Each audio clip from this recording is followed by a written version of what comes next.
વાત કરીશું એક મહત્વના સમાચાર વિશે। મહત્વપૂર્ણ સમાચાર સામે આવી રહ્યા છે તો ગુજરાત એટીએસને મોટી સફળતા મળી છે। ગાંધીનગર નજીકથી 3 આતંકીઓ ઝડપાયા છે। ગાંધીનગરના અડાલજ વિસ્તારમાંથી 3 આતંકીને એટીએસ દ્વારા ઝડપી લેવામાં આવ્યા છે। ત્રણેય આરોપીઓ મૂળ હૈદરાબાદના હોવાનું તપાસમાં સામે આવ્યું છે। ગુજરાત એટીએસે આ અંગે વધુ તપાસ હાથ ધરી છે।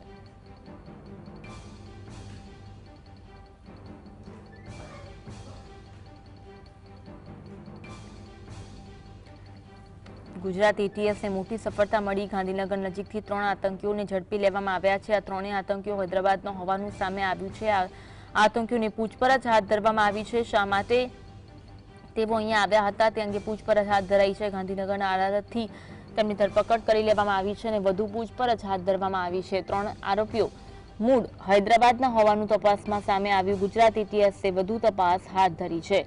ગુજરાત એટીએસને સફળતા મળી છે। વધુ એક સફળતા મળી છે। ગુજરાત એટીએસની મોટી કાર્યવાહી।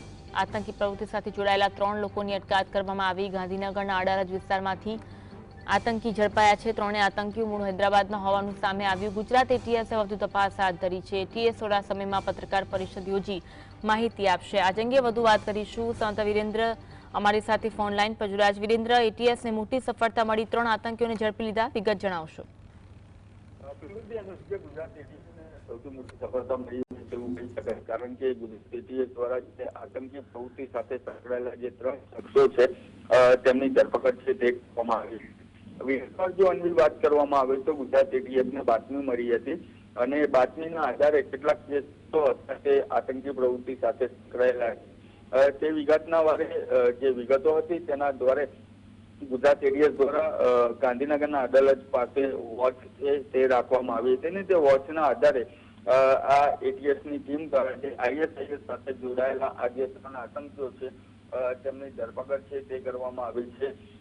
આરોપીઓ જે છે તેના દ્વારા દેશના અનેક સ્થળો ઉપર હુમલો કરવાની યોજના છે તે બનાવવામાં આવી હતી અને આ જે 3 આતંકીઓ છે તે ખૂબ લાંબા સમયથી ગુજરાત એટીએસની રડારમાં હોવાનું આવ્યું હતું અને ગુજરાત એટીએસ દ્વારા જે ઉદ્યોગકારીઓ છે તેમની સાથે જીએસટીની ટેલિફોન ચર્ચા કે અરસાની અંદર પ્રેસ કોન્ફરન્સનું આયોજન છે તે કરવામાં આવ્યું છે।